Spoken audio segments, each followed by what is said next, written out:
so cool. How do they do that? While some of it is talent, a lot of it is hard work and training that makes us fast and strong. One of the most important things in ninja is having a strong upper body. A lot of the exercises our coaches recommend is pull-ups or chin-ups, push-ups, dead hangs, and lock-offs. So to start, we got pull-ups or chin-ups. A pull-up is where your hands are pronated like this, where your hands go straight over the bar, and your goal is to pull straight up, have your chin above the bar, and come straight back down. Or you can do a chin-up, which targets a little more of the bicep area, where your hands are supinated grip, where your hands go under and around the bar, and the same thing, you're just pulling up, trying to get above the bar, and coming straight back down. Trying to lock out your shoulders to the bottom. Nice. Alright. And try another exercise. Another one we recommend to balance out a lot of our muscular imbalances. In ninja, we do a lot of pulling, so we want to balance it out, help prevent injuries by doing a little pushing. So a simple thing is just doing a simple push-up. You do regular push-up, where you just go all the way down, all the way up. You can also do like diamond push-ups, which will use a little bit more of your triceps, the back of your arm, like this. Or if you want to do a little bit more of your chest area, you can do a little bit wider of a grip and just go all the way down, back up. And one of the last ones is lock-off. So lock-off is where you're holding yourself suspended in a bent arm position. There's I consider 3 different ranges of motion when you're doing a lock-off.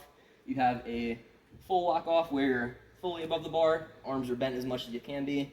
A 90 degree, which your arms are mostly at like a 90-degree angle, and then a 120, where you're kind of like in a lower part, like a 120-degree angle. And there's just the dead hang, where your arms are fully locked out. The same thing with this and pull-ups. It's a little bit easier to start chin-up grip. It's just a little bit easier range of motion-wise. So you got full, 90, or 120. Then same thing, just the dead hang fully locked out. Those are very common upper body exercises you can work on. Get you very strong. As the sport of ninja is changing and growing, a trend to be aware of in ninja competitions is the decrease of slow balance obstacles and an increase in fast agility obstacles that challenge the competitors. Exercises that are great for creating a powerful lower body are pogo jumps, sprints, and box jumps.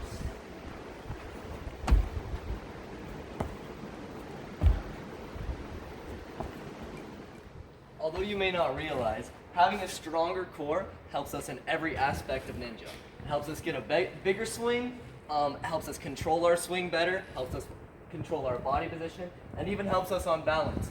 Some of the exercises our coaches recommend are V-ups, sit-ups, planks, and flutter kicks. So this is a V-up. This is a good way to build strength in your core. Doing 3 sets of 10 reps is the perfect way to build that core strength. Russian twists help us with body control and controlling our direction. Once again, 3 sets of 10 reps is a good amount to do. Flutter kicks is another way to help develop your core strength to help with those swings. Planks are a very beginner-friendly way to help us develop our core strength.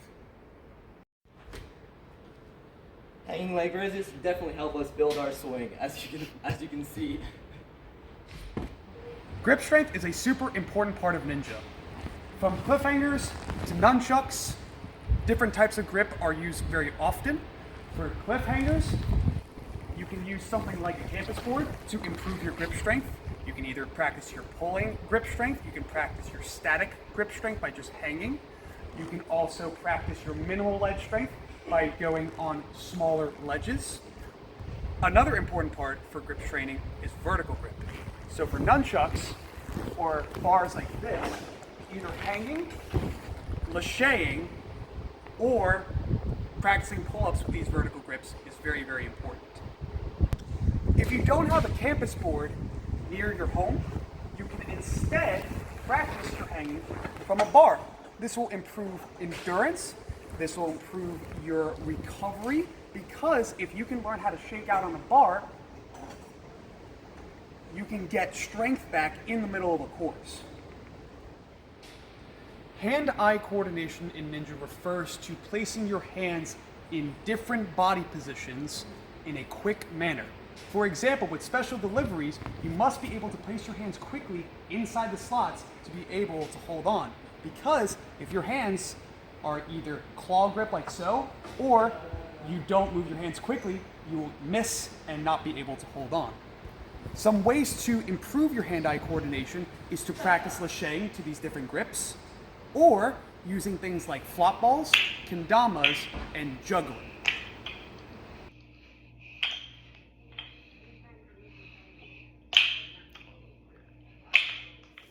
All right, so quick few stretches to help increase your mobility, help yourself recover, help prevent injury, all that kind of stuff, is to stretch your forearms and wrists. So the first thing for that is kind of just gonna put your hands on the ground, and you want to be careful if your wrists are super tight. This might feel a little awkward or bad at first, but it'll be good after a while. You loosen them up. As you get more and more mobile, start stretching more, you can lean back to help get a deeper stretch. This will stretch your wrist and mostly this part of your forearm. For the opposite, you're just going to put your back of your hands on the ground, and this will do the same exact thing. It's just going to stretch the back part of your wrist and back part of your forearm a little bit more. And if you want a little deeper, you can like just make a fist, and then you'll feel an even deeper stretch to the back of your forearm and wrists. The back of the hands is a little bit harder for most people at first, just because the wrists are usually pretty tight. All right, another good stretch is to stretch the lats and shoulders. They get really, really tight doing a lot of pulling motions. So a good stretch for that is simply just finding some sort of elevated surface to put your hands up on, and your goal is to just like lean down into where your hands are. You should feel a good stretch through your lats and a little bit of your shoulder too. If you want it deeper, you can like take one hand down and kind of turn into that one side. You feel a deeper stretch through your lat. Very nice stretch. Good lower body stretches are simply just stretch your hamstrings, hips and hamstrings. So you can just start here, try and go forwards, stretch a little bit your hips, hamstring at the same time. Go over to one side, stretch this hamstring a little bit more. Same thing on this other side. Stretch your quads. You kind of just come up into like a lunge position. Sometimes it's a little too easy for people if you want to make it harder. Think about tilting like your pelvis a little bit forward. You should feel a little bit more in your hip flexor, which can get tight having to lift your legs a lot. Very good to loosen that because that can lead to a lot of lower back pain. Or you can also make it harder by holding your back leg up like this. You'll feel deeper stretch through your quad and hip flexor as well. Very good to stretch out, helps you recover, helps prevent injuries, keep you loose, and keep you doing ninja longer, I guess.